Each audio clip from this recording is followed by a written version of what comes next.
Sa Maynila, tinututukan na ng mga otoridad ang pamamahagi ng gamot sa mga sakit na pwedeng makuha sa baha. Para sa update, magbabalita live mula sa Santa Mesa, Maynila, si Mobile Journal Merimon Reyes. Merimon, abay, may mga baha pa rin bang areas dyan? Cheryl, sa ngayon dito sa Pat Antonio sa may Santa Mesa, eto nga sinasabi nilang umabot na gutter deep ng taas ng tubig baha kahapon humupa na. Bagaman maliwanag na dito, tuloy-tuloy pa rin naman ang pagbuhos ng ulan. At kahit panaka-naka itong malakas na ulan, maaari ng daanan ang mga pangunahing lansangan na dito sa Maynila.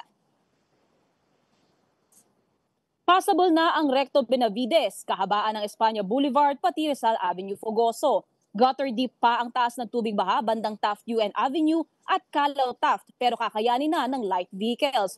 Humupa naman na ang baha sa may Taft Philippine General Hospital at Ayala Boulevard Natividad. Kasabay nito, tulad dito sa Barangay 602 Pat Antonio Santa Mesa, nakatutok ang disaster response teams ng Manila Health Department para sa libreng pamimigay ng doxycycline laban sa leptospirosis o kaya naman ay paracetamol para sa lagnat, maging konsultasyon para sa ubot-sipon, alipunga at iba pang posibleng impeksyon na makuha ngayong panahon ng tag-ulan. Nasa 70 individual na ang nabigyan ng prophylaxis sa doxycycline. May naitalapang nabubog ang paa sa paglusong sa baha. Yun nga lang, Cheryl, karamihan naman sa mga residente rito, bukod sa sakit ay maayos sa tirahan ang nananatili nilang problema. Karamihan kasi sa kanila ay kabilang sa mga nasunugan noong Marso. Kaya ang makeshift nilang mga tirahan, hindi kinakaya ang mabigat na ulan at pagpasok ng tubig baha.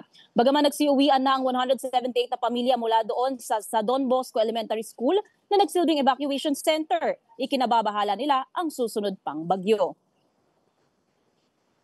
Cheryl, para matugunan naman ang matinding pangangailangan na dito nga sa doxycycline na prophylaxis, ang opisina ni Manila Mayor Isko Moreno nakakatanggap kanina ng 50,000 pang prophylaxis sa doxycycline, 30,000 tablets sa paracetamol at 500 bottles ng paracetamol syrup. Cheryl. Maraming salamat, Merimon Reyes.